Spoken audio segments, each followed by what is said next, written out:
हमने पढ़ लिया था कि कोहेरेंट सोर्स होते क्या है, ठीक है। अब देखो आप आगे समझिए कुछ चीजें, हम कोशिश करेंगे इस क्लास में ही कवर अप हो जाए वो चीजें जो सीबीएसई बोर्ड एग्जाम में आने के पूरे चांस है। क्या नहीं आता है वो भी बता देता हूँ। एक स्लिट होल के आगे स्लैब लगा देना, एक स्लिट होल के आगे स्लैब लगा देना, इस तरह के सवाल नहीं आते हैं पेपर में यहाँ पे सीबीएसई वाले में। तो सीधा हम शुरुआत कर रहे हैं Young's double slit experiment, YDSC, Young's double slit experiment, यहां से हम शुरुआत कर रहे हैं। देखिए अरेंजमेंट हमने उस दिन पढ़ लिया था, फेज लॉकिंग कैसे की जाती है ना। तो इन्होंने एक सिंगल सोर्स लिया, इस सोर्स के साइज को मैं ए से रिप्रेजेंट कर रहा हूं, स्लिट है ये सिंपल ए, ठीक है। स्लिट वर्ड है तो मान लो रेक्टेंगुलर है, और होल वर्ड है तो मान लो सर्कुलर है, इस तरह से।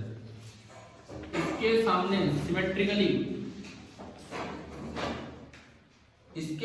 सिमेट्रिकली दो होल्स बनाए गए एक बोर्ड में। ये दो सोर्स का काम करेंगे आगे, एक को नाम दिया S1 और एक को नाम दिया S2। ये जो लाइन है ये यहां से मैंने माना कितनी दूर है B, ए बी, ये तो कोई स्टैंडर्ड सिंबल नहीं है, लेकिन ये स्टैंडर्ड सिंबल है कि दोनों स्लिट के बीच की दूरी को कैपिटल डी से रिप्रेजेंट किया जाता है। स्मॉल डी क्या लेते हैं, स्क्रीन की दूरी। सामने कोई स्क्रीन होगी जिसपे आप कुछ चीजें ऑब्जर्व कर रहे होंगे, डबल स्लिट वाली जगह से जो स्क्रीन है वो आपकी कैपिटल डी नियरली 1 मीटर के आसपास होता है और स्मॉल डी नियरली मिलीमीटर की रेंज में होता है, ठीक है। ए स्मॉल होता है, बी लार्ज होता है। ऐसा इसलिए होता है ताकि ये पॉइंट सोर्स की तरह बिहेव करे। अगर आपने ये बड़ा कर दिया या बी छोटा कर दिया तो क्या पॉइंट सोर्स बचेगा? नहीं, तो ये अपने आप नहीं कई सोर्स बन जाएंगे। तो कुल मिला के यहाँ से पहला फॉर्मूला जो आपको याद रखना चाहिए कि a by b should be small. और किससे स्मॉल हो ये वैल्यू याद रखो कि अगर जो वेव चली उसकी वेवलेंथ लैम्डा है तो a by b should be less than lambda by b, नहीं तो इंटरफेरेंस पैटर्न ये आपको नजर नहीं आएगा। पहला शुरुआत यहाँ से होती है, स्क्रीन के पीछे जो है वो मैं बता रहा हूँ, a by b should be less than lambda by d, नहीं तो क्या होगा। देखो ये सिंगल स्लिट अपना डिफ्रैक्शन करवाती है, तो अगर ये कंडीशन सेटिस्फाई नहीं होगी तो यहाँ पे मिनिमम वगैरह पहुंच रहे होंगे तो आगे लाइट ही नहीं जा पाएगी। तो पहली बात तो ये है कि सामने की आप कुछ भी बात करें, पीछे की बात ये है कि a by b should be less than lambda by d। जितना छोटा उतना अच्छा है, इससे बड़ा होगा तो आपको स्क्रीन पे कोई मैक्सिमम मिनिमम नजर ही नहीं है, ठीक है। ऐसे मत सोचो, इधर ध्यान दो, समझ में आया? इसकी तरफ ही देख रहे थे, कुछ और ही सोच रहे, पता नहीं। अब स्क्रीन पे क्या कुछ मिलेगा, या तो कहीं मैक्सिमम मिलते हैं या कहीं मिनिमम, इस तरह की चीजें मिलती हैं। अगर ये सिमेट्रिकली प्लेस्ड है तो सेंटर पे मिलता है अच्छे वाला मैक्सिमम, जिसको हम क्या बोल देते हैं, सेंट्रल मैक्सिमम। सेंट्रल मैक्सिमम कहां मिलता है, एक डायरेक्ट चीज आप याद रखेंगे, main slit, mid point of S1 S2, मान लो मुझे Q से रिप्रेजेंट करो, main slit, mid point of S1 S2 and central maximum, these three always lie in a straight line। और सवाल आ जाए कि अगर मेन स्लिट को ऊपर कर दिया तो बताओ सेंट्रल मैक्सिमम किधर शिफ्ट होगा? Main slit, Q point and central maximum all lie in a straight line. अगर सवाल आ जाए कि मेन स्लिट को ऊपर कर दिया तो सेंट्रल मैक्सिमम किधर शिफ्ट होगा? बताओ, नीचे। अरे मेन स्लिट जो है S1 S2 का मिड पॉइंट और सेंट्रल मैक्सिमम, ये तीनों हमेशा किस में रहते हैं, स्ट्रेट लाइन में। सेंट्रल मैक्सिमम वो पॉइंट होता है जहां पे जो पाथ डिफरेंस है कितना होता है, बिल्कुल 0। अगर आप इसको ऊपर कर देंगे तो जो वेव इधर गई वो इधर तो कम चली और ये वेव तो इधर ज्यादा चल रही, तो बदले में ऊपर वाले को ज्यादा चलाओ तो नीचे तक लेके और नीचे वाले को कम चलाओ, तभी तो पाथ डिफरेंस कितना हो पाएगा, 0। तो ये रिजल्ट नहीं याद रखना। अगर ऐसा है कि इसको फाई एंगल ऊपर कर दिया है तो वो फाई एंगल नीचे, अगर वैसे पूछा जाए तो आप तीनों को किसी बताएंगे स्ट्रेट लाइन। देखो ये वो बातें हैं जो अक्सर बच्चे करते क्या है, YDS स्टार्ट किया सीधा बीटा याद करके बैठे हैं, beta lambda by small D into capital D, बस वही निकालना था, इसके आगे पीछे की और कोई जानकारी नहीं। सबसे पहली बात, अगर YDS स्टार्ट कर रहे हो तो पहली कंडीशन ये है, अगर ये सेटिस्फाई नहीं होगी तो ना स्क्रीन पे कोई मिनिमम मिलेगा ना ही कोई मैक्सिमम, कुछ नहीं मिलेगा। दूसरी कंडीशन, अगर ये बीच में रखा है या कहीं आपने डिस्टर्ब भी कर दिया मेन स्लिट को, तो याद रखो main slit mid point of S1 S2 and central maximum they all three lie in a straight line. Clear? इसके बाद अगली चीज, अब जैसे किसी को ये शक हो कि यार हम पढ़ेंगे इंटरफेरेंस में कि सारे मैक्सिमम की इंटेंसिटी सेम होगी, तो फिर सेंट्रल क्या न्यारा है, सेंट्रल में क्या अलग हो, तो फिर सारे एक जैसे हैं। प्रैक्टिकली ऐसा नहीं होगा। प्रैक्टिकली जब हम डिफ्रैक्शन वाले लेक्चर में जाएंगे तो हमने पढ़ा भी है पहले भी कि अगर दो स्लिट है, डबल है लेकिन सिंगल सिंगल भी तो है एक एक, तो ये अपना डिफ्रैक्शन करवाएगा, ये अपना डिफ्रैक्शन। तो कभी हमने डिफ्रैक्शन की क्लास में पढ़ा था जो एनवलप का काम करता है, नहीं पढ़ा? तो वहां फिर पहचानना समझ में आता है कि सेंट्रल मैक्सिमम अलग रहेगा और बाकी अलग रहेंगे, तो इसलिए सेंट्रल मैक्सिमम की अपनी इंपॉर्टेंस है।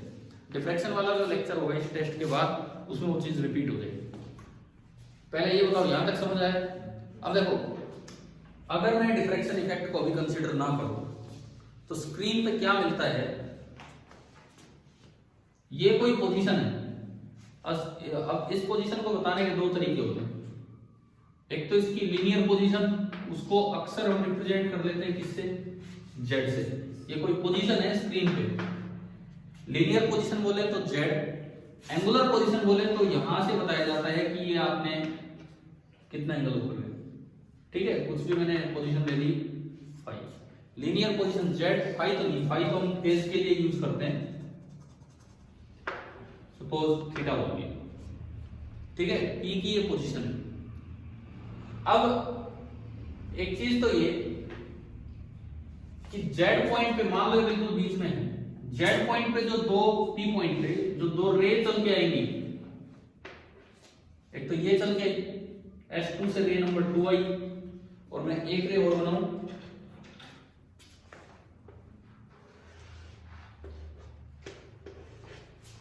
भाई पीछे तो दोनों ने बराबर दूरी कवर की है, तो क्या पीछे कोई पार्ट डिफरेंस बना है?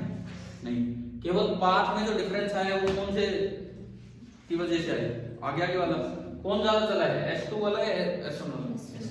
S2 वाला। तो अगर मैं यहाँ पाथ डिफरेंस की बात करूं, डेल्टा x पाथ डिफरेंस, तो बनेगा S2p minus S1p।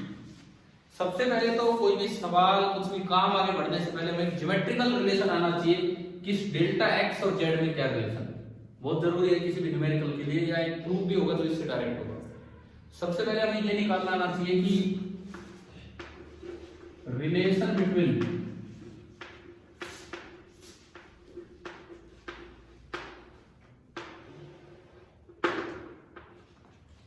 Delta x and z, delta x और z में क्या रिलेशन होगा। थोड़ा सा पाइथागोरस का यूज करते हैं या बाइनोमियल से, दो तरीके होते हैं। पाइथागोरस से करवा रहा हूं बिल्कुल एनसीईआरटी में वही दे रखा होगा। देखिए क्या तरीका है, सुनिए। अब क्या करो, यहां से एक परपेंडिकुलर डाल दो और एक बार एक परपेंडिकुलर यहां से डाल दो। ये d थोड़ा बड़ा है और p पॉइंट, d बड़ा भी इसके कंपैरिजन में कह रहा हूं, और p पॉइंट बहुत दूर नहीं है, p point is near to central maximum. तो पहले तो मैं अगर आपको इस अजम्पशन का यूज बताऊं क्या है, देखिए मैं एक चीज आपको क्लियर कर देता हूं, मैं एनसीईआरटी से बाहर नहीं जा रहा हूं, ठीक है? एक एक पॉइंट आपको मिल जाएगा, बस थोड़ा इतना समय नहीं कि मैं आपको अभी पढ़ाऊं, आप घर से भी पढ़ लेंगे कहां क्या है। पहले इधर देखिए, point P is near to central maximum. इसका मतलब है S2P और S1P दोनों लगभग कितने हैं, वो बहुत दूर तो है नहीं, ये भी डी, सीधा भी डी, टेढ़ा भी डी, बात एक ही है, ठीक है? इसका मतलब अगर मुझे कहीं जरूरत पड़े, अगर मुझे कहीं जरूरत पड़े S2P प्लस S1P को मैं लगभग क्या लिख सकता हूं, D 2d S2p minus S1p को मैं क्या लिख सकता हूं, बताओ ना जी, ये तो बहुत बड़ी गलती हो जाएगी। देखो आप dd जोड़ के 2d लिख दो, लेकिन dd घटा के 0 मत लिखो। कारण सुनो उसका, मान लो, देखो इधर सुनो, सपोज ये लेंथ है 1 मीटर, S1p में मान लो 1.1 और S2p में मान लो 1.2, 1.1 1.2। तो असल में S2p प्लस S1p कितना है, 1.1 प्लस 1.2 कितना है, 2.3। लेकिन आप कह रहे हो 2 मान लो, क्योंकि d कितना है आपका 1। भाई मैं एक एग्जांपल दे रहा हूं आपको, d मैंने फॉर एग्जांपल 1 मीटर माना, ये दूरी 1.2 मीटर मानी और ये दूरी 1.1।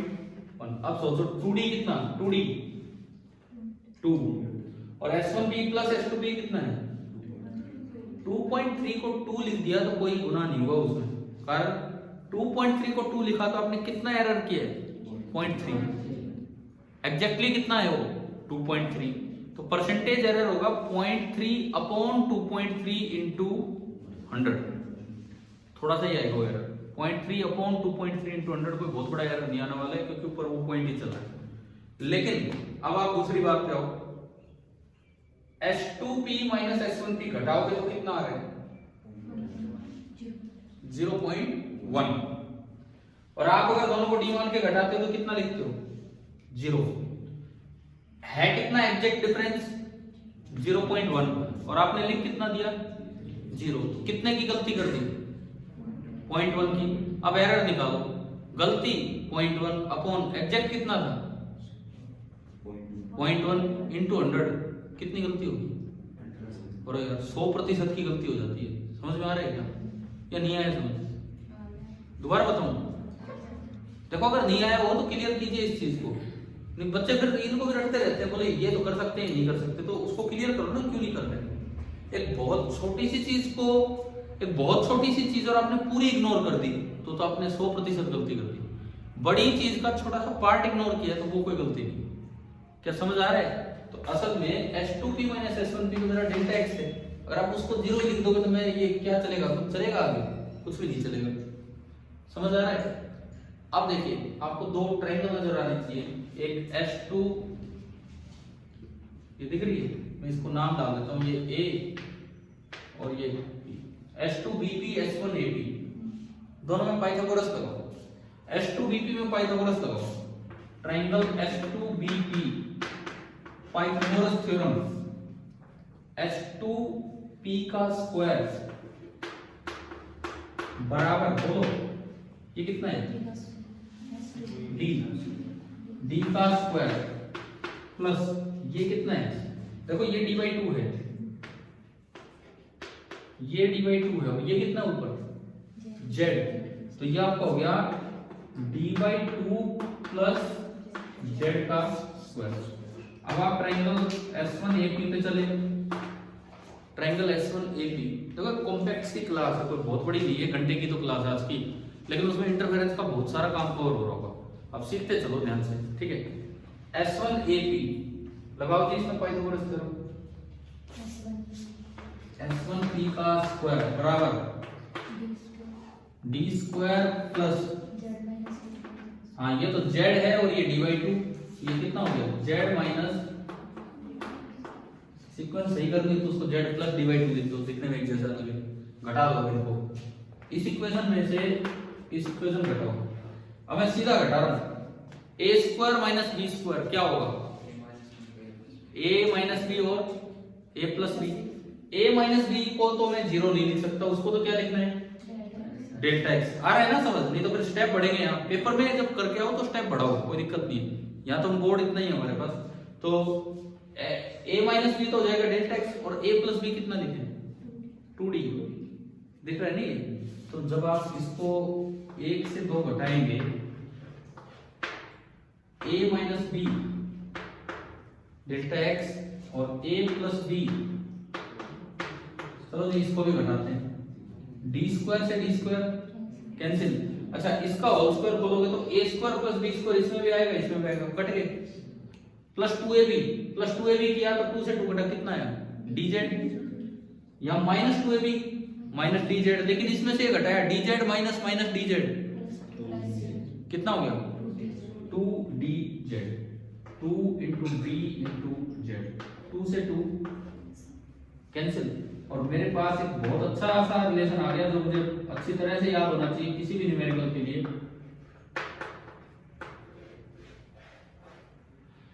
कि अगर स्क्रीन पे कहीं पाथ डिफरेंस आपको पता है डेल्टा एक्स, तो आप उसकी पोजीशन बता सकते हो z कितने सेंटर से, या पोजीशन पता है तो उससे वहां पे डायरेक्ट आप क्या निकाल सकते हो, पाथ डिफरेंस। पक्की बात है ये फॉर्मूला यूज हो जाएगा पेपर में, अगर न्यूमेरिकल आता है तो इसको तो यूज करवा ही देते हैं, ठीक है। पहली बात न्यूमेरिकल्स के लिए तो यूज होगा, डेल्टा एक्स आपको निकालना पड़ेगा अगर z दे रखा होगा तो, फिर डेल्टा एक्स से क्या निकलेगा उस पर अभी चलेंगे थोड़ी देर में। आप ये बताओ ये रिलेशन समझ आ गया ना। अगर पेपर में मतलब फाइनल पेपर में भी आ जाए find the expression for fringe width, तो आपको पहले ये करना पड़ेगा, उसके बाद एक लास्ट स्टेप है, हम फ्रिंज विड्थ पढ़ेंगे, दो कंसेक्यूटिव मैक्सिमा के बीच की दूरी फ्रिंज विड्थ होती है, अभी पढ़ाऊंगा मैं उसमें। तो इतना करके एक स्टेप आगे जाना है बस, और वो बीटा का एक्सप्रेशन आ जाएगा। स्कूलों में कई बार ऐसे भी करवाते हैं, कोई जेड और डेल्टा एक्स का रिलेशन नहीं, वो सीधा ही बीटा बीटा बीटा वही लेते हैं, बट फिर उससे ये रिलेशन तो बच्चा याद नहीं करता, वो बीटा का फॉर्मूला भी याद कर लेते हैं, न्यूमेरिकल तो नहीं होते जो हो रहेंगे वो, ठीक है। अब इस तरह से जाओ तो बीटा एक बार में हो जाएगा। आपको कुछ नोट करना है तो कर लीजिए, और ये रिलेशन अपना ध्यान रखना, फिर मैं आगे बढ़ूंगा। कैसे यूज होगा इसको भी सीख रहे होंगे अभी।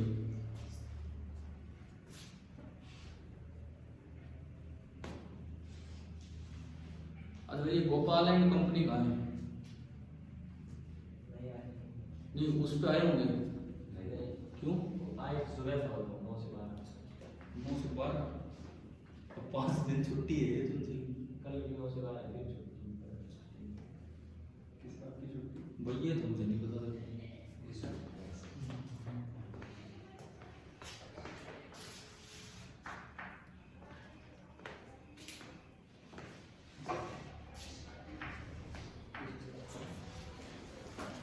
चलो मैं आगे बढ़ूं।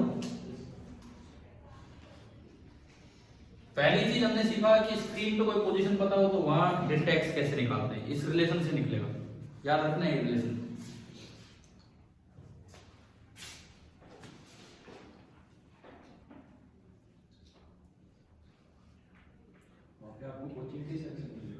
अरे हाँ ये पता है, डाउट थोड़ी सा है। चले हम आगे।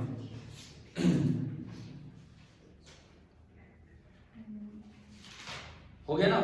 अब देखो, अब स्क्रीन पे डेल्टा एक्स की टर्म्स में कहां मैक्सिमम होगा और कहां मिनिमम, मैं एक बार मुझे डायग्राम मिटाना पड़ेगा क्योंकि इस रूम में तो एक ही बोर्ड है।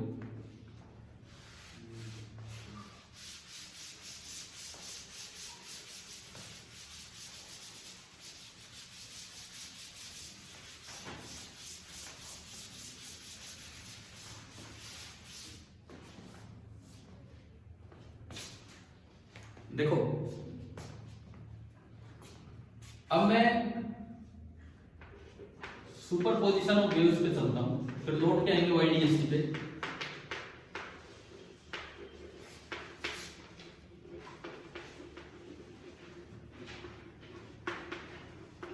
दो मेथड होते हैं, ट्रिग्नोमेट्री से जाओ, एक फेजर से जाओ। फेजर से चलेंगे, वो आसान है, ठीक है। ट्रिग्नोमेट्री से नॉन मेडिकल वाले बच्चे फिर भी चलो ठीक ठाक कर लेते हैं, मेडिकल वालों को तो ट्रिग्नो के रिलेशन ही याद नहीं होते, sin a plus b two sin a sin b, ये सब तो मतलब इस तरह के रिलेशन ही याद नहीं होते, तो इसलिए ज्यादा बेटर है ये। क्या है ये मेथड, ये सुनिए, समझिए इसको। ये एक स्लिट है, ये दूसरी स्लिट है। सपोज स्लिट की विड्थ है w, इस स्लिट की विड्थ भी है w2 w1। क्या मैंने आपकी क्लास में पीछे जिक्र कर दिया कि जो वेव निकलेगी उसकी इंटेंसिटी इस विड्थ पे कैसे डिपेंड करती है? अगर ये रेक्टेंगुलर है तो I प्रोपोर्शनल टू W है, और सर्कुलर है तो I proportional to W square. खाली स्लिट वर्ड आए तो रेक्टेंगुलर मानो, होल वर्ड आए तो सर्कुलर, है ना। ठीक है, तो मान लो चलो ये रेक्टेंगुलर है, हम कह रहे हैं कि जो इंटेंसिटी यहां से चली वो डायरेक्टली प्रोपोर्शनल है W1 के, और जो इंटेंसिटी यहां से चली वो डायरेक्टली प्रोपोर्शनल है। जब भी कभी ये लगाओ ना तो लिख देना कि assuming the slit to be rectangular, ठीक है। या मैं यूं कहूं जो वेव यहां से चली उसका एम्पलीट्यूड बोलता हूं A1, और जो वेव यहां से चली उसका एम्पलीट्यूड बोलता हूं A2। तो आप ये भी बोल सकते हैं I1 is proportional to A1 square, पता है ना ये, and I2 is proportional to A2 square। Proportionality constant 1 करें तो 1 मान लो, कोई फर्क नहीं पड़ता इनसे। अब सुनिए, ये कहीं भी किसी जगह मिले, किसी भी जगह स्क्रीन पे ये दोनों वेव मिली, और मैं कहता हूं वहां पे इन दोनों वेव्स के बीच का जो फेज डिफरेंस है वो है फाई। अगर ये कोहेरेंट सोर्स है तो बताओ ये फाई टाइम के साथ चेंज होगा या स्पेस के साथ? स्पेस के साथ। टाइम के साथ तो इसमें कोई फर्क नहीं आने वाला, ये इस जगह बैठे रहो उतना ही फिक्स है, फाई उतना ही फिक्स है जो होना है, ठीक है। इसके बाद देखिए दो वेव्स आई हैं, अब कोहेरेंट वेव्स को आप फेजर मेथड से ऐड कर सकते हैं। What is a phasor? एक फेजर होता क्या है? A phasor is a vectorial representation of a wave. A phasor is a vectorial representation of wave in which the magnitude of vector is represented by the amplitude of wave. Phasor भी हमें define करना आना चाहिए।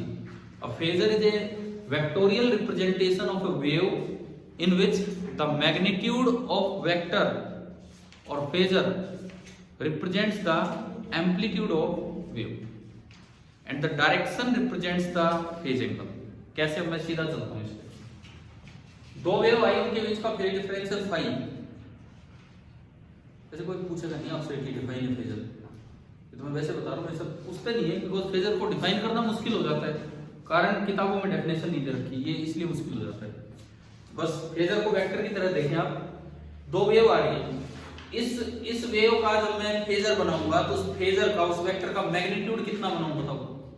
A1, और इसके vector का magnitude A2, और दोनों के बीच का एंगल जितना है फेज डिफरेंस है कितना है? फाई। तो आप क्या करो, एक A1 एक A2 और दोनों के बीच का एंगल फाई। अब वेक्टर की तरह सम कर दो रिजल्टेंट वेव लाने के लिए। अगर आपको वेक्टर की तरह सम करना है तो parallelogram law of vector addition लगा दें, क्योंकि ये सेम और अपोजिट ऑर्डर में रखते हैं। ये होगा इनका रिजल्टेंट, यानी कि रिजल्टेंट वेव का ये क्या है? एम्पलीट्यूड। फेजर का तो मैग्नीट्यूड है, रिजल्टेंट वेव का ये क्या है? एम्पलीट्यूड। मुझे उसके फेज से कोई मतलब नहीं, मुझे उसका एम्पलीट्यूड ही चाहिए। क्यों एम्पलीट्यूड चाहिए? क्योंकि इंटेंसिटी डायरेक्ट आती है एम्पलीट्यूड के स्क्वायर से। आप इसको यूं लिख सकते हैं I1 बराबर A1 स्क्वायर, आप इसको भी यूं लिख सकते हैं I2 बराबर A2 स्क्वायर, ठीक है। और जो रिजल्टेंट वेव होगी उसकी अगर इंटेंसिटी I है तो आप इसको लिख सकते हैं I बराबर A स्क्वायर। मुझे I चाहिए, मुझे I का रिलेशन चाहिए कि वो फाई पे कैसे डिपेंड करेगा। कर दो जी vector sum, A is equal to under root A1 square plus A2 square plus 2A1 A2 cos phi. भाई ये पता है ना ये formula, squaring both the sides, squaring both the sides, तो A square is equal to A1 square plus A2 square plus 2 times, क्या मैं A1 को ऐसा लिख सकता हूं? A2 को भी ऐसा लिख सकते हैं, और बाहर क्या रह गया?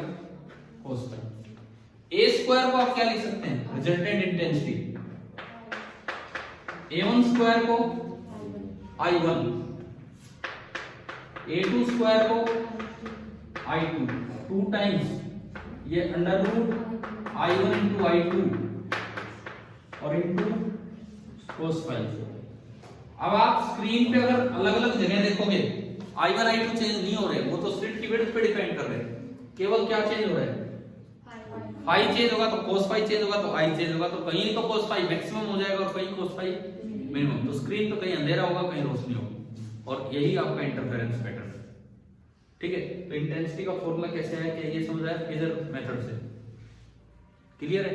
अब यहां से कंडीशंस निकालते हैं, यहां से कंडीशंस निकालते हैं कि कहां तो मैक्सिमम वाली स्थिति होगी और कहां मिनिमम वाली।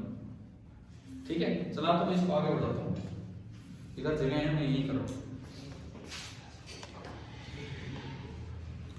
देखिए, अगर आप मैक्सिमा की पोजीशन चाहते हैं,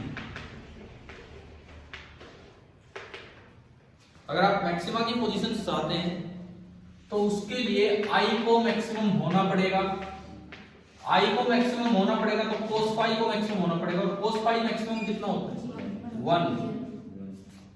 अगर कोस फाई 1 हो तो आप उस पर नजर डालो, कोस फाई 1 होते ही आप उस पर नजर डालो, वो फॉर्मूला बन रहे हैं।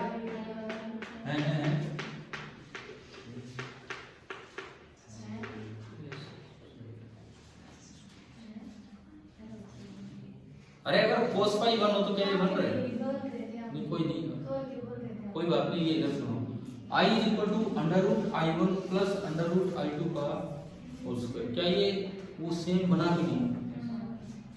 अगर मैं कोस फाई को 1 कर दूं और उसको खोलूं तो यही बनेगा। तो हमें इस तरह से याद कर लेना है, ये दरअसल i की मैक्सिमम वैल्यू,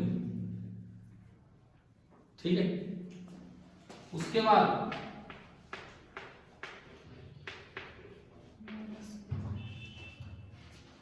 आई की मिनिमम वैल्यू, उसके लिए मुझे मैक्सिमा ऊपर हेडिंग डालनी, यहां पे डालूं मिनिमा, मिनिमा पे आई मिनिमम होगा तो कोस फाई आपका होगा -1, और अगर आप कोस फाई को -1 करते हो तो दोबारा से उस फॉर्मूले में देखोगे तो वो बनेगा under root i1 minus under root i2 का होल स्क्वायर। मैक्सिमम मिनिमम वाली समझ आ गई। अब बात आएगी पोजीशंस कि स्क्रीन पे किस जगह मैक्सिमम होंगे और किस जगह मिनिमम, वो इस पे डिपेंड करेगा। कोस फाई 1 कहां होगा और इस पे डिपेंड करेगा कोस फाई -1 का होगा। चलो मैं अब आगे बढ़ूं, ठीक है, समझ आ रहा है ये थोड़ा फास्ट हो रहा है, बता दो आप, थोड़ा सा फास्ट तो हो रहा है, लेकिन कोई बात नहीं, मैं मान के चल रहा हूं कि आपने पढ़ा हुआ है, कुछ तो आता ही है आपको, ठीक है। ऐसे कैसे मान लिया आपने? ना, लेकिन इतना भी घटिया तरीके से नहीं पढ़ा रहे कि समझ ही ना आए। देख लो, अभी कोई हम कंफ्यूजन क्रिएट नहीं कर रहे, आपको क्लियरली बता रहे हैं। इधर देखो, अभी अब पोजीशंस निकालते हैं। कोस फाई 1 कहां होता है? अगर थोड़ी सी ट्रिग्नोमेट्री आती है, 0, ठीक है।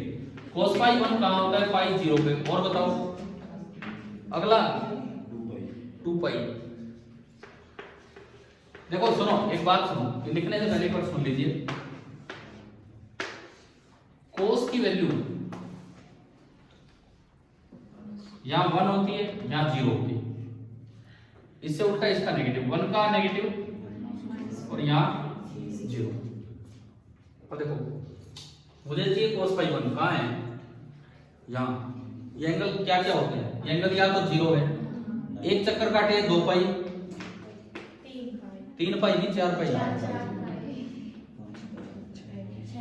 6 पाई, समझ गए हो क्या? 6 पाई 8 पाई ये चलता रहेगा।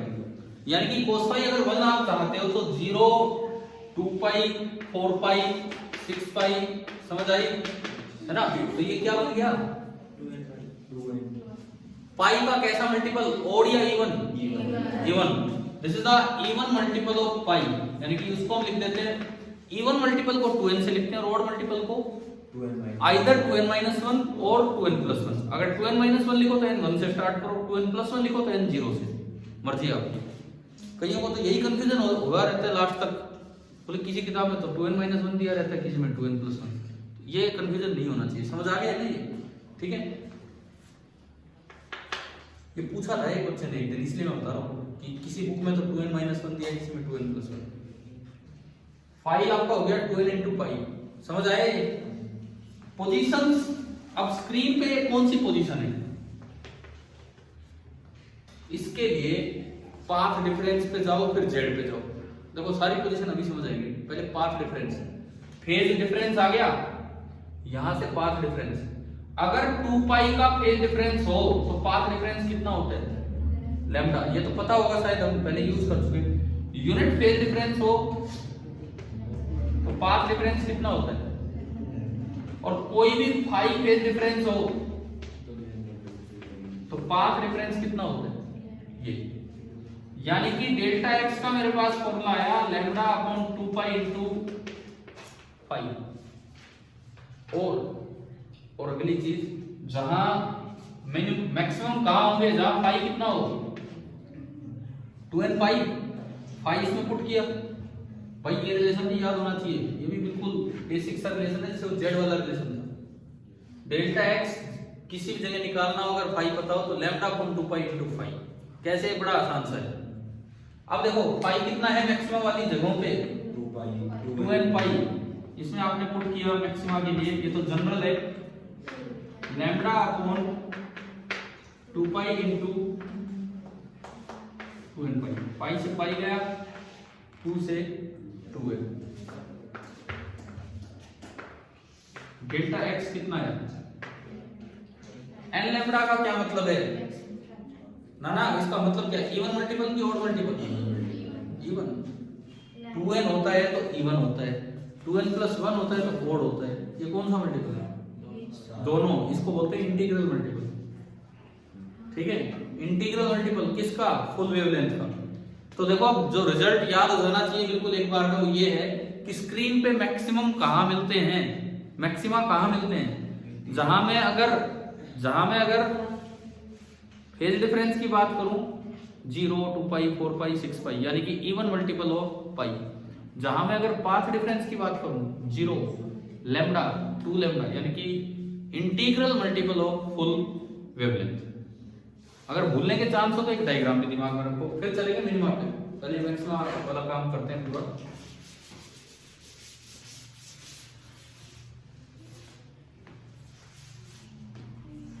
देखो पेपर में बल्कि ऐसे दिखा क्या हो, जैसे मैक्सिमा कंडीशन के साथ ऐसा डायग्राम, तो बहुत अच्छा सा समझ भी आता है। आप दिखा रहे हो सेंट्रल मैक्सिमम छोड़ो, मैं दिखाने जा रहा हूं फर्स्ट ऑर्डर मैक्सिमम, सेंटर से ऊपर। स्लिट यहां है, बिल्कुल सिमेट्रिकली रखी हुई है स्लिट। ठीक है, मैं 2 वेव लेके चलता हूं।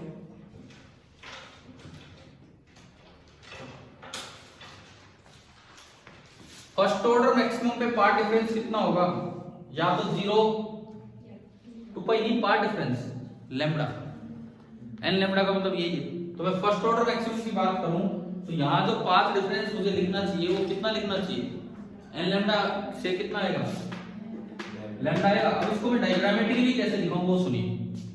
सपोज आप कहते हैं कि ये एक वेव यहां से चल गई और यहां से यहां की दूरी मैं कहता हूं लैम्डा है,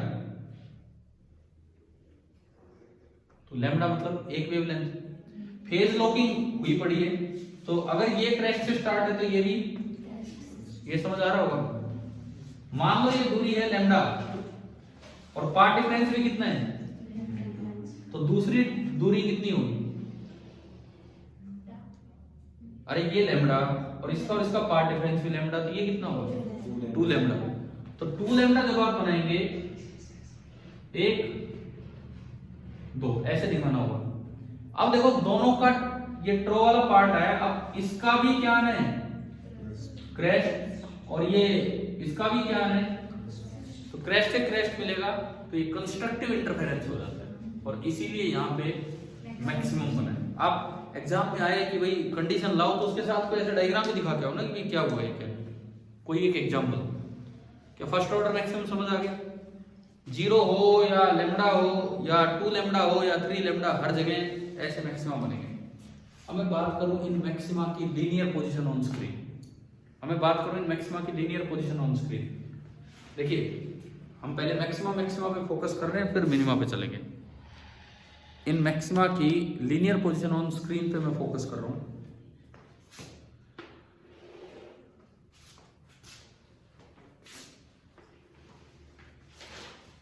ये सेंट्रल पॉइंट है। पहले तो कंडीशंस, जहां जहां मैक्सिमा बनेंगे बताओ वहां फेज डिफरेंस कितना आया है, याद हो जाना चाहिए मतलब किसका कैसा मल्टीपल? पाई का कैसा मल्टीपल? इवन। फेज डिफरेंस के बाद पाथ डिफरेंस की मैं बात करूं, फुल वेवलेंथ का इंटीग्रल मल्टीपल। अब मैं जेड की बात कर लेता हूं। क्या एक रिलेशन आप निकाल चुके हैं स्टार्टिंग में जेड और डेल्टा एक्स में? बताओ क्या था? Delta x is equal to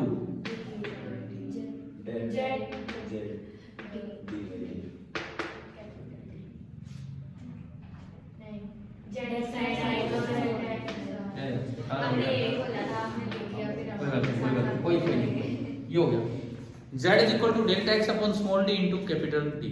था ना ये रिलेशन? फाई से निकाला डेल्टा एक्स, ऐसे निकाला ऐसे, इससे, है ना। अब डेल्टा एक्स से निकालेंगे z, कैसे निकालेंगे? कितना है delta x? n lambda D by D. पहला है तो n कितना ले? 1, यानी कि फर्स्ट सेंट्रल मैक्सिमम तो यहां मिलेगा। अब जो फर्स्ट ऑर्डर मैक्सिमम है, फर्स्ट ऑर्डर मैक्सिमम कहां मिलेगा? कितनी दूर है? z1। n की जगह 1 रखो, कितना आ रहा है? Lambda upon small D by lambda upon small D into capital D. इतना ही नीचे वाला फर्स्ट मैक्सिमम, फिर इतना ही ऊपर, यहां से सेकंड। तो क्या ये समझ आ गया? मतलब मेरे पास 3 कंडीशंस आ गई। सेंट्रल मैक्सिमम मैक्सिमम कहां मिलेंगे? Phase difference 2n pi, path difference n lambda, z on screen n into lambda upon small D into capital D. अगर फाई पता है उससे डेल्टा एक्स निकालना आना चाहिए, डेल्टा एक्स आ जाए उससे z निकालना आना चाहिए, रिलेशन याद हो जाना चाहिए। तो मैक्सिमा की पोजीशंस आ गई। अब अगला काम स्टार्ट करते हैं, स्क्रीन पे मिनिमा को संभालते हैं। स्क्रीन पे मिनिमा कहाँ होंगे, अब हम उनको संभालते हैं।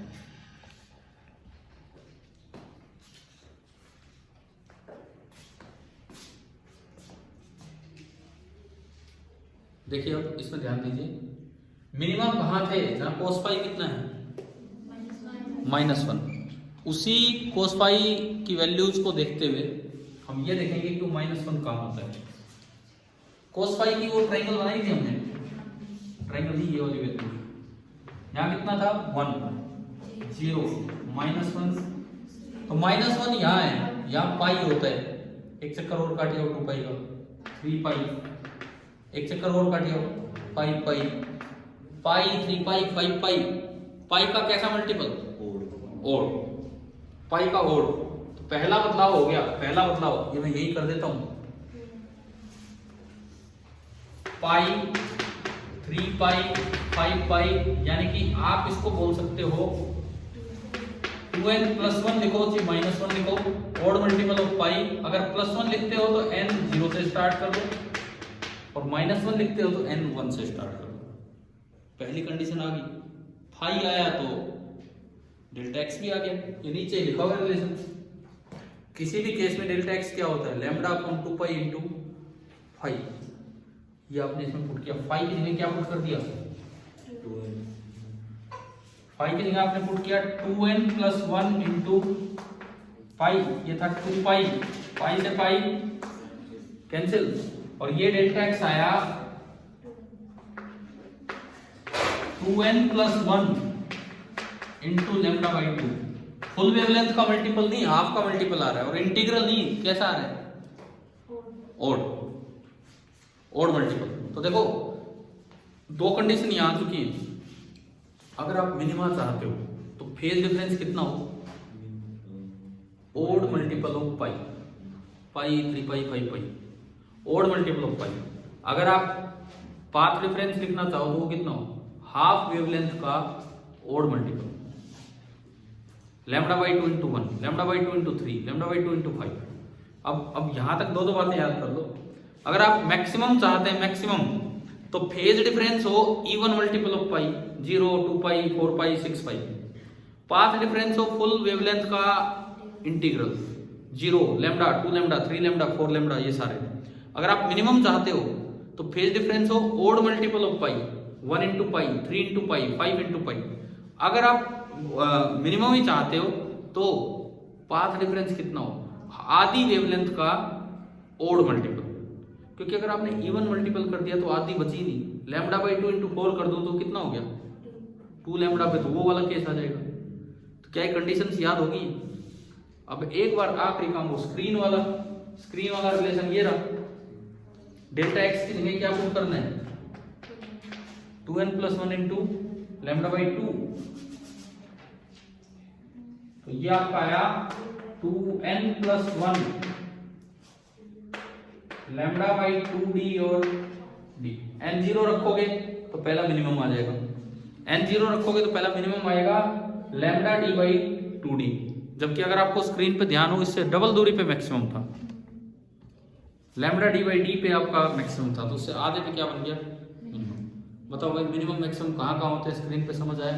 अब एक बार स्क्रीन पे इनको बना के और फिर फ्रिंज विड्थ और ये देखते हैं कि क्या होती है। अगर इतना समझ आ चुका है तो देखिए, मिटा दो ना, नहीं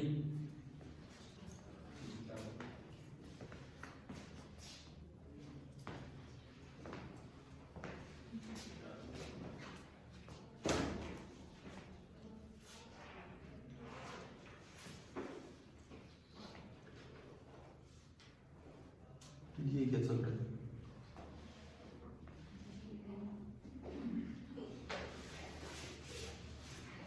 हो गया?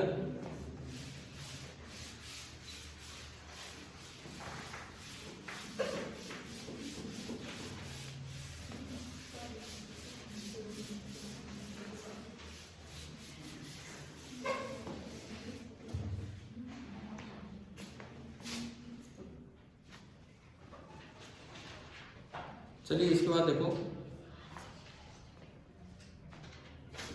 अब बात करते हैं कि स्क्रीन पे आपको कैसा पैटर्न मिला होगा, उसकी बात करते हैं। शेप की नहीं, पहले मैं और चीजों की बात कर रहा हूँ। स्क्रीन पे कहाँ क्या मिला होगा देखिए, सेंटर पे मिला है एक मैक्सिमम, जहां पार्ट डिफरेंस कितना है, अगला मैक्सिमम वहां मिला पार्ट डिफरेंस लैम्डा, लेकिन ये दूरी आ गई lambda upon small D into, बीच में मिला एक मिनिमम डेल्टा एक्स आपका होगा लैम्डा बाई 2 और ये दूरी हाफ हो जाएगी। इस दूरी को अक्सर बीटा से रिप्रेजेंट करते हैं और इस बीटा को बोलते हैं फ्रिंज विड्थ। दो कंसेक्यूटिव मैक्सिमा या दो कंसेक्यूटिव मिनिमा के बीच की दूरी। अल्टरनेट ब्राइट और डार्क फ्रिंज यहां मिलेगी स्क्रीन पे। यहां फिर से एक डेल्टा एक्स बराबर लैम्डा बाई 2 होगा, नीचे फिर दोबारा से एक डेल्टा एक्स बराबर लैम्डा होगा, और ये सब बीटा समझ आ गया क्या है। फ्रिंज विड्थ का एक्सप्रेशन डिराइव करना आ जाता है बोर्ड पेपर में बहुत बार, तो आप पहले वो क्या जेड और डेल्टा एक्स का रिलेशन ले आओ और फिर उसमें बोल दो कि दो कंसेक्यूटिव ना, फिर उसके बाद दो मैक्सिमा दिखाओ, अभी दिखाए थे अपने लैम्डा 0 और लैम्डा लेके, और फिर बोल दो इनके बीच की दूरी ही होगी। समझ आ गया? ठीक है। अब ये यहां तो मिनिमम है, यहां अंधेरा है, यहां रोशनी, इतनी पास पास अंधेरा रोशनी में क्या अंधेरा दिखेगा? बिल्कुल दिखेगा। लेकिन क्या होता है, ये इस तरह से फैल जाते हैं। देखो यहाँ पे रोशनी है, सॉरी यहाँ पे लाइट है और यहाँ पे डार्कनेस है, ठीक है। यहाँ पे लाइट है, काफी लाइट है, और यहाँ पे थोड़ी डार्कनेस है, तो रोशनी छोड़ो, मैं लाइट और डार्कनेस से बोल रहा हूँ। एक दिन मैं बोल रहा था तो कुछ परेशानी हो गया था इस बात से, कहीं बताया था मैंने पहले। एक दिन क्या हुआ, मैं क्लास में पढ़ा रहा, मैं कई देर से हमारी क्लास में पढ़ा रहा था, तो कई देर से मैं करता रहा, भाई यहाँ रोशनी आ गई, अब यहाँ रोशनी आ गई, यहाँ रोशनी आ गई, वो बच्चे उसके मजे लेने लगे। मैंने कहा क्या हो गया? बोल सर इसकी मम्मी का नाम रोशनी है। तो फिर मैंने चेंज कर दिया, मैं बोला यहाँ प्रकाश आ गया, यहाँ प्रकाश। फिर एक को चिढ़ाने लगे कि बोल सर इसके पापा का नाम प्रकाश। वही इंग्लिश में चलो, ये तो रोशनी प्रकाश कुछ नहीं हो सकता। हमारे सेक्शन बी में दोनों ये घटनाएं घटित हो चुकी है, तो देखते हैं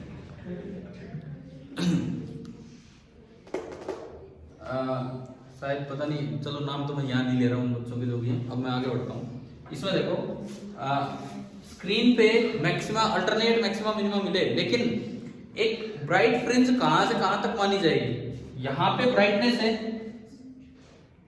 ये पूरी दूरी कितनी है बीटा, यहां पे डार्कनेस आ गई, तो ब्राइट फ्रिंज इसके आधे तक रहेगी, नीचे भी आधे तक। आप इतने इलाके को बोल सकते हैं this is a bright fringe,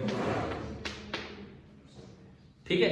उसके बाद आधे से आधे तक असर रहेगा डार्कनेस का, this is a dark fringe. Bright fringe और डार्क फ्रिंज का मतलब आ गया समझ में? तो क्या ब्राइट फ्रिंज की विड्थ बीटा है या उससे कम है? बीटा बाई 2 है। अब देखो, अगर आप देखें ये अगली, इसके बाद जो अगला पार्ट है वो फिर से ब्राइट स्टार्ट हो गई है, तो इस बीटा में एक तो डार्क, आधी ब्राइट और आधी ब्राइट, यानी कि एक फ्रिंज विड्थ में 2 फ्रिंज आ जाती है। तो क्या एक फ्रिंज की असली विड्थ फ्रिंज विड्थ होती है? नहीं, एक फ्रिंज की जो असली विड्थ होती है उसे लाइन विड्थ बोल देते हैं। फ्रिंज विड्थ एक अलग टर्म है, फ्रिंज विड्थ एक अलग टर्म है, सेपरेशन बिटवीन 2 कंसेक्यूटिव मैक्सिमा। और फ्रिंज की विड्थ जो ब्रेड्थ होती है उसको हम बोलते हैं लाइन विड्थ, वो कितनी होती है? बीटा बाई 2, ठीक है। स्क्रीन पे यूं अल्टरनेट मैक्सिमा मिनिमा चलते हैं। अब हम थोड़ी सी बात करें इसकी शेप की। क्या ये सारी स्ट्रेट बनती है स्क्रीन पे? क्या ये सारी स्ट्रेट बनती है स्क्रीन पे? शेप कैसी होती है? ऐसी कैसी? ये ऐसी क्या होता है? सुनो, अब मैं थोड़ी देर शेप का जिक्र करता हूं कि इसकी शेप कैसी होगी।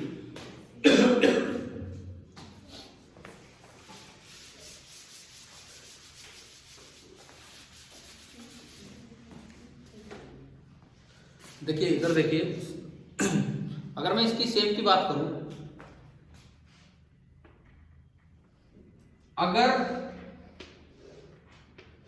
अगर ये अरेंजमेंट है, S1 S2 का प्लेन ये है और स्क्रीन इसके पैरेलल है। अगर S1 S2 का प्लेन ये है और स्क्रीन इसके पैरेलल है, तो मुझे कुछ एक्सिस बनाने पड़ेंगे। Let this be the x axis, z axis, ठीक है, पता चला उल्टे पुल्टे हो गए, x क्रॉस y z नीचे आना चाहिए। लो मैं इसको x मान लेता हूं, इसको y मान लेता हूं और इसको z।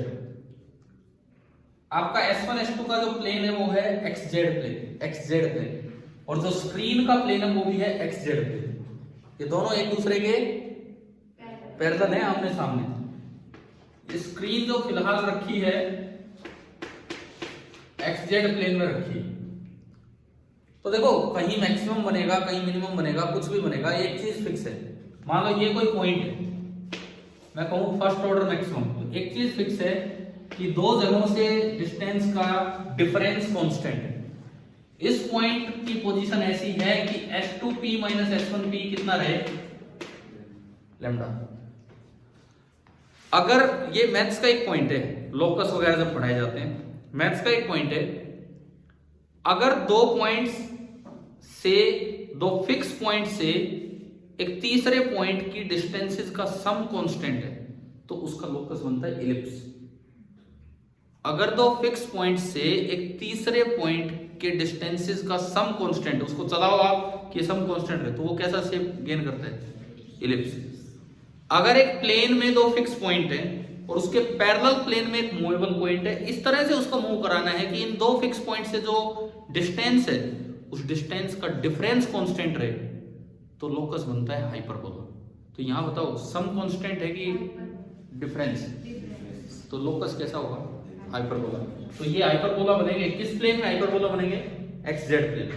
तो जो शेप होगी, शेप वो होगी हाइपरबोलिक इन XZ प्लेन। लेकिन जो सेंट्रल वाला जो पॉइंट होता है, वहां S1p माइनस S2p कितना हो जाता है? 0 सेंटर पे, यानी कि S1p बराबर S2p, वहां पे स्ट्रेट आती है। सेंट्रल फ्रिंज स्ट्रेट होती है, बाकी कैसे बनते हैं? हाइपरबोलिक। मतलब क्या है? देखो, ये मेरे सामने 2 पॉइंट है, फिक्स पॉइंट, इसके पैरेलल एक प्लेन है, तो वो दीवार है। मैं यहाँ 2 पॉइंट से फिक्स पॉइंट लेके और बिल्कुल S1p बराबर S2p चलाऊं तो एक स्ट्रेट लाइन चलेगी, बिल्कुल इधर और इधर यूं। लेकिन अगर मैं थोड़ा ऊपर पॉइंट लूं और मैं बनाना चाहूं S2p माइनस S1p बराबर लैम्डा, तो बीच वाला पॉइंट यहाँ है, थोड़ा साइड में जाओगे तो ऊपर की तरफ चढ़ेगा, थोड़ा साइड में जाओगे तो ऊपर की तरफ, तो वो लोकस कैसा बनता चलता है? हाइपरबोला। किस प्लेन में बताना आना चाहिए। इसमें भी एक स्पेशल कंडीशन है, अगर ये D काफी बड़ा हो बीटा से, तो हाइपरबोलिक शेप दिखते नहीं, वो प्लेन ही दिखते हैं। आपकी बुक में ना 2 डायग्राम दिखा रखे हैं, एक में हाइपरबोलिक और एक में फिर वो प्लेन, है ना। किस प्लेन में हाइपरबोला है ये? नहीं बोला इसने, है एक्स वाई में।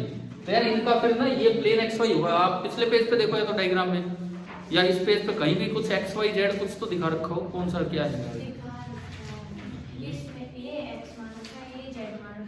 अच्छा, इन्होंने इसको x मान लिया, इसको z, तो ये प्लेन कौन सा हो गया? तो स्क्रीन में किस प्लेन में होगी? एक्स वाई में। तो हाइपरबोला किस प्लेन में बनेंगे? एक्स वाई प्लेन में। समझ आया? एक एक्स्ट्रा चीज इसके अलावा मैं बताता हूँ, बोर्ड के लिए नहीं, फॉर कॉम्पिटिटिव एग्जाम। अगर S1 S2 और प्लेन पैरेलल हो तो फ्रिंज की शेप बनती है हाइपरबोलिक। अगर ये यूं ले लिया जाए, इसमें 2 होल कर दिए जाए, मेरे हाथ में नहीं, जो बोर्ड होगा यहाँ, एक S1 एक S2, नीचे वो मेन स्लिट लगाई जाए और यहाँ स्क्रीन है, तो अब जब S1 S2 से रे इधर आएगी, कंडीशन वही चलेगी S1P - S2P बराबर लैम्डा। अगर S1 S2 का प्लेन और ये स्क्रीन परपेंडिकुलर है और फिर आपकी कंडीशन है S2P - S1P कांस्टेंट, तो शेप बनती है सर्कुलर। और अगर वो पैरेलल है तो शेप कैसी बनती है? हाइपरबोलिक। याद रख लेना ये, ठीक है। बोर्ड में सर्कुलर वाला नहीं आएगा, लेकिन अगर शेप पे सवाल आए तो आप देना चाहें तो ये बात भी बता के आ सकते हैं, नहीं तो हाइपरबोला की दोनों तीनों बात बताओ। ये प्लेन वगैरह ढंग से लो, अगर पूछा जाए तो हाइपरबोला किस प्लेन में बनेगा, और फिर ये स्पेशल केस बताओ कि अगर डी बहुत बड़ा है तो वो कैसे बन जाएगी? स्ट्रेट। क्या ये समझ आ गया यहाँ तक? ठीक है। अब हम 2 टर्म्स को देखते हैं इकट्ठा करके। एक फ्रिंज विड्थ, वो होती है लीनियर फ्रिंज विड्थ बीटा, और एक एंगुलर फ्रिंज विड्थ थीटा। 2 चीजें मैं एक साथ लूंगा। Linear fringe width and angular fringe width, क्या मतलब इसका? देखिए, ये स्क्रीन है, डी डिस्टेंस दूर हमारी स्क्रीन है, डी डिस्टेंस दूर हमारी स्क्रीन है, और ये दूरी कितनी है? Small D.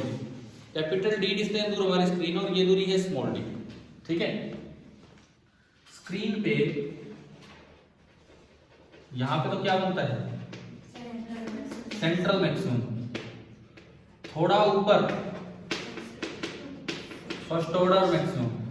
इनके बीच की दूरी तो होती है linear fringe width beta, lambda upon small D into capital D. भाई डेल्टा एक्स और जेड का फॉर्मूला भूल जाओ ना, तो इससे भी याद हो जाता है। ये तो याद रहता है। बीटा तो है ये दूरी, तो वो तो जेड है, और लैम्डा पार्ट डिफरेंस, तो वो क्या है? Delta x. तो इससे भी अगर भूल जाओ तो इससे सोच लिया करो, जेड बराबर है कि डेल्टा एक्स बराबर है क्या, ठीक है। अब सुनिए, एंगुलर फ्रिंज विड्थ क्या होती है? इस फ्रिंज और इस फ्रिंज के बीच का एंगुलर सेपरेशन, दोनों कंसेक्यूटिव ब्राइट फ्रिंज के बीच का एंगुलर सेपरेशन, कुछ भी मैं उसे थीटा नॉट बोल देता हूं, तो थीटा नॉट को हम क्या बोलेंगे? Angular fringe width. 2 bright fringe के बीच का लीनियर सेपरेशन है फ्रिंज विड्थ, और 2 ब्राइट फ्रिंज के बीच का एंगुलर सेपरेशन क्या होता है? Angular fringe width. Angular fringe width, ठीक है। एंगुलर विड्थ ऑफ फ्रिंज बोल दो। अब देखो, ये दूरी कैपिटल डी, स्मॉल डी, ये बीटा, तो थीटा नॉट कितना होगा? tan theta naught beta by capital D करोगे तो एक डी कट जाएगा, कितना आया? और ये बहुत दूर नहीं है, तो tan थीटा को आप क्या लिख सकते हो? Nearly theta. Approximation, it means theta naught is nearly angular width का ये फॉर्मूला होता है, लीनियर फ्रिंज विड्थ का ये फॉर्मूला होता है, एंगुलर सेपरेशन का ये फॉर्मूला होता है, लैम्डा बाई डी। क्या ये कैपिटल डी पे डिपेंड कर रहा है? नहीं कर रहा। क्यों नहीं कर रहा है? ऐसा क्या हो गया कि ये नहीं कर रहा और वो कर रहा है? सुनो, वो मैं यहाँ स्क्रीन से ही दिखाता हूँ। सपोज मैं स्क्रीन को थोड़ा दूर ले गया, भाई कैपिटल डी बढ़ाने का यही तो मतलब है, कैपिटल डी बढ़ाने का यही मतलब है कि मैं स्क्रीन को थोड़ा दूर ले गया, तो ये ना ऐसे चलते हैं, बीटा बढ़ गया, बीटा यहां कम था यहां ज्यादा, बीटा बढ़ना भी चाहिए क्योंकि बीटा में डी ऊपर आ रहा है, आपने डी बढ़ाया तो बीटा तो बढ़ गया। क्या थीटा में फर्क पड़ा है? तो नहीं भी पड़ना चाहिए क्योंकि इसके फॉर्मूले में तो कहीं डी आ ही नहीं रहा। ये बताओ ये चीजें आई क्या समझ? ठीक है, अगली बात एक स्पेशल केस। अगर मान लो दोनों स्लिट की विड्थ सेम, अगर दोनों स्लिट की विड्थ सेम है तो दोनों से आने वाली इंटेंसिटी भी सेम होगी। तो I1 बराबर I2 बराबर I0, वो एक स्पेशल केस देखते हैं। मिटा दूं इसे?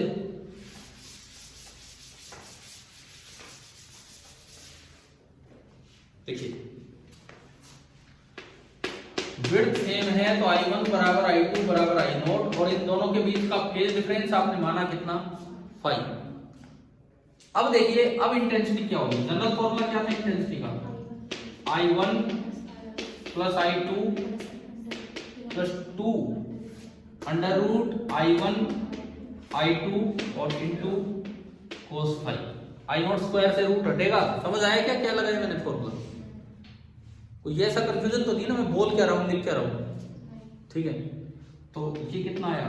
2I0 plus 2I0 into cos 5। आपने 2I0 कॉमन लिया, 1 प्लस cos 5। ठीक है, अब देखो एक फॉर्मूला होता है मैथ्स का, cos 2 theta that is cos square theta minus sin square theta. और अगर आप इसको sin स्क्वायर को 1 माइनस cos स्क्वायर लिखें तो ये बन जाता है 2 cos square theta minus 1। cos 2 theta ये आया, 1 को इधर उठा लाओ तो 1 प्लस cos 2 थीटा कितना बना? 2 cos square theta. 1 plus cos 2 theta is 2 cos square theta. तो 1 प्लस cos 5, 2 थीटा की जगह 5 तो थीटा की जगह 5/2। तो ये क्या बना? 2I0 into 2 cos square 5/2। तो मेरे पास इस स्पेशल केस में इंटेंसिटी का फॉर्मूला आ गया 4I0। अगर दोनों स्लिट से इंटेंसिटी चली है I0 और जिस जगह स्क्रीन पे मिल रही है वहां फेज डिफरेंस है 5, तो जो रिजल्टेंट इंटेंसिटी होगी 4I0 into cos square of 5/2। समझ आया? हाँ भाई क्लियर हो रहा है? इसका ग्राफ बहुत आसान है। ये जो इसका ग्राफ है ये केवल 5 पे डिपेंड कर रहे हैं। ये cos स्क्वायर का ग्राफ ना ऐसा होता है, 5 0 पे मैक्सिमम कितना? 4I0, ये नीचे गया, मिनिमम पे कितना हो जाएगा? 0। फिर अगले पे फिर दोबारा मैक्सिमम, इधर भी है फिर दोबारा मैक्सिमम। कहाँ का मैक्सिमम होंगे? ये 0, ये 2 पाई, इस तरह से। कहाँ मिनिमम होगा? पाई पे। अगर यहाँ लैम्डा लो ना डेल्टा एक्स लो तो उनकी वैल्यूज आ जाएगी। ये ऐसा ग्राफ, लेकिन प्रैक्टिकली ऐसा नहीं होता है। इसमें तो लगता है कि सारे सेंट्रल मैक्सिमम एक जैसे हैं, जबकि जब हम डिफ्रैक्शन पढ़ेंगे हाँ वो एनवलप वाली बात वहां आएगी, यहाँ नहीं। ये बताओ यहाँ तक समझ आया कि नहीं आया? क्लियर है? अब ये जो मैक्सिमम मिनिमम बनते हैं, क्या जहां मैक्सिमम बना है क्या वहां एनर्जी क्रिएट हो गई है क्या? या जहां मिनिमम बना है वहां एनर्जी डिस्ट्रॉय होगी? एनर्जी हमेशा कंजर्व रहती है। मिनिमा वाली जगह से उठ के कहां चलेगी? मैक्सिमम। आपकी बुक में जहां डिफ्रैक्शन के बाद दिया ये पॉइंट, डिफ्रैक्शन के बाद ये पॉइंट दिया, देखो एक इटैलिक सी लाइन करके अच्छे से लिखा होगा, डिफ्रैक्शन के बाद कि एनर्जी कंजर्व ही रहती है। और आगे होगा ये देखो पेज नंबर 372 पे देखिए, पेज नंबर 372 पे जहां टॉपिक स्टार्ट होता है उसके जस्ट ऊपर पढ़ो एक बार क्या है लिखा है कि इंटरफेरेंस होती है, डिफ्रैक्शन हो, लाइट एनर्जी ना तो क्रिएट होती है ना डिस्ट्रॉय होती है, वो केवल रीडिस्ट्रीब्यूट होती है, यानी कि एनर्जी कंजर्वेशन हमेशा फॉलो होता रहे। क्लियर हो रही है बात? ठीक है, अब आप फटाफट कुछ चीजें जो मैं बताता चलो वो देखते चले। अपनी किताब में देखिए ना, आप खोलिए, मैं ये बताता हूं इंटरफेरेंस क्या होगा। सबसे पहली बात तो आप यहाँ हो, ये जो हमने पाइथागोरस वाला काम किया था पेज नंबर 363 पे कर रखा है इन्होंने, वो तो समझ आ गया होगा, और उसी से बीटा का एक्सप्रेशन लास्ट में निकाल के दिखा दिया। कई बच्चे क्या करते हैं बस ये लास्ट वाला काम कर जाते हैं, बीटा होता है xn माइनस 1 और बाकी गड़बड़, वो पहले वो करके दिखाना। ठीक है, उसके बाद जो नीचे पैराग्राफ है उसमें शेप की बात कर रखी है, हाइपरबोलिक कब है, स्ट्रेट कब है, पढ़ लेना वहां से, स्ट्रेट कब होती है, हाइपरबोलिक कब होती है, लिखा होगा, ठीक है, उसमें पूरा वहां मेंशन है। उसके बाद अगले पैराग्राफ क्या पाओ, शेप के नीचे, ये शेप ऐसी नहीं है जैसे इन्होंने दिखा रखी है, वर्टिकल नहीं बनेंगे, आप उसको देखोगे वो स्ट्रेट बनाओगे तो यूं बनेंगे वो, इन्होंने वो एक्स वाई घुमा दिए होंगे अपने जब ये डायग्राम बनाए, तो देखना एक बार, इन्होंने घुमा दिए होंगे, हाँ वो घुमा दिए, उसको आप घुमा के देखो वो वैसी शेप बनेगी हॉरिजॉन्टल, समझ गए हो ना, तो आपको हो सके तो हॉरिजॉन्टल बना के आओ, ये नहीं वर्टिकल। उसके बाद जो अगला पैराग्राफ है उसमें ये दे रखा है कि अगर आप मेन सोर्स को थोड़ा डिस्प्लेस करें तो सेंट्रल मैक्सिमम कहां जाता है, फाई ऊपर ले गए थे, फाई नीचे जाएगा, और लास्ट में लिखा होगा कि तीनों स्ट्रेट लाइन में होंगे। इस पैराग्राफ की लास्ट लाइन देखो, मेन सोर्स जो मैं बता रहा हूं, पर उस पर ध्यान दो, इस पैराग्राफ की लास्ट लाइन, अरे कौन से पेज पे कौन सा पैराग्राफ, डायग्राम वाले पेज पे पैराग्राफ, डायग्राम वाले पेज पे पैराग्राफ की last line, this also means that the source, the main source है, the midpoint and the central source, they are all in a straight line, मिल गया ना, ठीक है। उसके बाद ठीक है, डेनिस गब्बर की कुछ बातें बता रखी हैं, गब्बर नहीं है, गब्बर है कोई, ठीक है। उसके बाद देखो, ठीक है, फेज लॉकिंग वाला मैंने कल पढ़ाई किया था आपको पहले से, एक बड़े अच्छे से एग्जांपल्स हैं, उन पे आप आओ। 10.3 तो आप कर लेंगे, फॉर्मूला लगाना है, बीटा बराबर lambda upon small D into capital D, उसको छोड़ो। 10.4 का मैं एक बार डिस्कशन करवा दूं, वो बहुत जरूरी है। 10.4 का डिस्कशन देखिए, बोर्ड में बड़ा इंपॉर्टेंट होता है ये कहता है इफेक्ट बताना, बोर्ड में हर साल कोई कोई ऐसा सवाल आ जाता है, अगर वाईडीएस की बात है तो इफेक्ट बताने क्या पड़ेगा। पहला ऑप्शन क्या है, स्क्रीन इज मूव्ड अवे, मैं अभी लेके गया था स्क्रीन को दूर, अब एक बार उस पेज को निकालो, किस पे कोई फर्क नहीं पड़ेगा, थीटा पे कोई फर्क नहीं पड़ेगा, एंगुलर सेपरेशन फ्रिंज की सेम रहेगी, लीनियर सेपरेशन बढ़ जाएगी। पहला पार्ट आ गया समझ। दूसरा सेकंड में क्या पूछा है, monochromatic source is replaced by another monochromatic source of shorter wavelength. मान लो पहले तो रेड सोर्स था और अब आ गया ब्लू सोर्स, रेड अपने आप में मोनोक्रोमेटिक है, ब्लू अपने आप में, रेड की बजाय ब्लू आ गया तो वेवलेंथ कम होगी, थीटा बीटा पे क्या फर्क पड़ेगा, दोनों कम होंगे, दोनों, क्योंकि दोनों में लैम्डा ऊपर आ रहा है, तो fringes will come nearer to each other. आगे ना समझ, ठीक है। अगला नेक्स्ट क्या है, अच्छा लैम्डा कम में एक चीज बतानी बहुत जरूरी है, ये तो हम बताए थे बीटा थीटा, लेकिन एक चीज बार बार बोलनी है, इसका जरूर ध्यान रखना है, a by b should be less than, अगर आप लैम्डा को कम करते गए और पता लगा a by b से भी छोटा हो गया ये, then the fringe pattern will disappear. अगर इन चार में से कोई भी सवाल आता है तो आपको इस कंडीशन पे भी जाना है, अगर लैम्डा या डी पे सवाल है तो आपको इस पे भी जाना है और आपको इस पे भी जाना है, समझ रहे हो ना। आप बच्चे क्या करते हैं, खाली बस अभी इन्होंने क्या किया, लैम्डा कम किया, बोलेंगे बीटा भी छोटा हो गया, थीटा भी छोटा हो गया, भाई ये भी बता के आना है, एक बात का ध्यान रखना है, कोई ये कंडीशन वायलेट होगी तो मैक्सिमम मिनिमा डिस्टर्ब हो जाएंगे, दिखेंगे नहीं। अगला क्या है, अगला separation between the two slits is increased, क्या बढ़ा दिया, कैपिटल डी बढ़ाओगे तो थीटा भी कम होगा, एंगुलर सेपरेशन, लीनियर सेपरेशन भी कम होगा। अब फिर इस पे आओ, डी बढ़ाओगे तो लैम्डा बाई डी छोटा होगा, कभी वो फिर a by b से छोटा ना हो जाए, a क्या है b क्या है आपको बता के आना पड़ेगा, कभी वो फिर a by b से छोटा ना हो जाए, नहीं तो फ्रिंज पैटर्न गायब हो जाएगा, ठीक है। नेक्स्ट कौन सा आ गया, D, source slit is moved closer, हाँ भाई ये क्या है, source slit is moved closer to double slit, आगे कुछ नहीं किया, पीछे का बदलाव है, बी को कम कर दिया, बी को कम कर दिया तो इसमें तो कहीं भी आ नहीं रहा, तो आपको एक ही बात बतानी, अगर आप बी को कम करोगे तो a by b बढ़ेगा, कभी ऐसा ना हो कि वो बढ़ते बढ़ते, तो आपको ये बताना है जब a by b बढ़ना स्टार्ट होगा ना, a by b बढ़ना स्टार्ट होगा तो वहां पे कंट्रास्ट अंतर कम हो जाता है मैक्सिमा मिनिमा के बीच का, दिखने में परेशानी होती है, और अगर वो a by b इसको क्रॉस कर गया तो ना मैक्सिमा नजर आएंगे और ना मिनिमा, लेकिन बीटा थीटा पे कोई फर्क नहीं पड़ने वाला है। अगला क्या है, width of fourth slit is increase, a बड़ा कर दिया, a बड़ा कर दिया तो ए बाई बी बड़ा होगा, ना बीटा बदला ना थीटा बदला, सेपरेशन वही रहेगा, लेकिन उनका बीच का कंट्रास्ट कम होने लगेगा, अंतर कम होने लगेगा। और अगर ए बाई बी बढ़ते बढ़ते इसको क्रॉस कर गया तो फ्रिंजेस गायब हो जाएंगे। समझ आ गया ये? अगला क्या है? Monochromatic source is replaced by white light. अब सुनो, ये भी एक अच्छा सवाल है, सुनिए।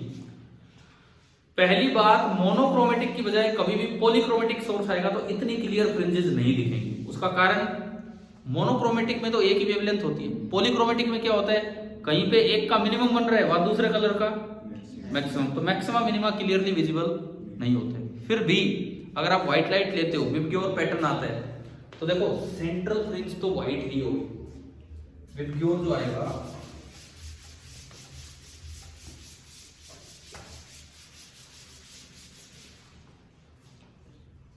विबग्योर जो पैटर्न है उसमें आपको ये याद ही होगा, वेवलेंथ इधर, फ्रीक्वेंसी इधर।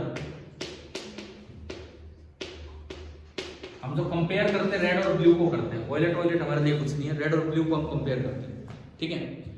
तो लैम्डा किसका ज्यादा है? रेड का। सबसे पहली बात, जो सेंट्रल फ्रिंज होगी वो तो व्हाइट ही होगी। क्यों व्हाइट होगी? सेंट्रल फ्रिंज कहां होती है जहां पार्ट डिफरेंस कितना हो, तो जीरो का तो लैम्डा से कोई लेना देना ही नहीं है, वो तो हर कलर के लिए एक ही जगह जीरो होगा। फर्स्ट ऑर्डर मैक्सिमम कहां होता है जब पार्ट डिफरेंस कितना हो, लैम्डा, मतलब पार्ट डिफरेंस लैम्डा, लैम्डा तो हर कलर का अलग अलग है। तो किसका, ब्लू और रेड में बताओ किसका फर्स्ट ऑर्डर मैक्सिमम पास होगा और किसका दूर होगा? ब्लू का पास होगा और रेड का दूर। लैम्डा कम है ना ब्लू का, ठीक है। यानी कि ब्लू का ये तो है सेंट्रल मैक्सिमम, सबका एक ही जगह, सबका एक ही जगह सेंट्रल मैक्सिमम, तो इस वजह से कैसा नजर आएगा? व्हाइट। अब सेंट्रल मैक्सिमम जो ब्लू कलर है, ब्लू कलर है उसका तो नहीं है हमारे पास, छोड़ो। जो ब्लू कलर है उसका तो पास होगा, और जो रेड कलर है उसका बीटा किसका ज्यादा होगा? भाई बीटा डायरेक्टली प्रोपोर्शनल है किसके? लैम्डा के, ठीक है। एक बार एनटीएससी में क्वेश्चन, इसमें सॉरी बोर्ड में क्वेश्चन आया पॉलीक्रोमेटिक के लिए, मोनोक्रोमेटिक के लिए। एक मोनोक्रोमेटिक सोर्स का वाईडीएससी हो रहा है, पूरे सेटअप को पानी में पटक दिया, पूरे सेटअप को पानी में डाल दिया, तो पूछे क्या फर्क पड़ेगा?